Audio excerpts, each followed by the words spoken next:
ఈ మధ్య కాలంలో సినిమా యొక్క ప్రభావం పిల్లలపై చాలా ప్రభావితం అవుతున్న దానికి ఉదాహరణ ఈ మధ్య కాలంలో వచ్చినటువంటి సినిమా 'పుష్ప'. సినిమాలో ఒక ఫేమస్ డైలాగ్ 'పుష్ప అంటే ఫ్లవర్ కాదు ఫైర్'. దాని తర్వాత నెక్స్ట్ వచ్చిన సినిమాలో 'పుష్ప అంటే ఫైర్ కాదు వైల్డ్ ఫైర్' అనే డైలాగ్ పిల్లలపై ఎంతో ప్రభావం చూపిస్తుంది. ఒక తండ్రిని ఒక అబ్బాయి అడుగుతున్నాడు ఏంటంటే, లాస్ ఏంజల్స్ లో మంటలు వచ్చాయి కదా నాన్న వైల్డ్ ఫైర్, పుష్ప వెళ్ళి అంటించాడా అక్కడ వైల్డ్ ఫైర్ అని అడిగారు అనమాట. సో బేటా పుష్ప అంటించలేదు ఆ ఫైర్, పుష్ప స్క్రీన్ లో మటుకే ఫైర్ వైల్డ్ ఫైర్.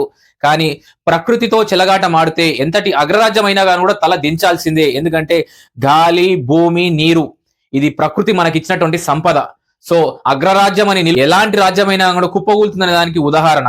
సో ఈ వ్యవసాయ రంగానికి సంబంధించి, నీటి రంగానికి సంబంధించి, కాలుష్య రంగానికి సంబంధించి శాస్త్రవేత్తలు ఎంతో కష్టపడుతున్నారు ఈ రంగాలను కాపాడుకోవాలనేసి.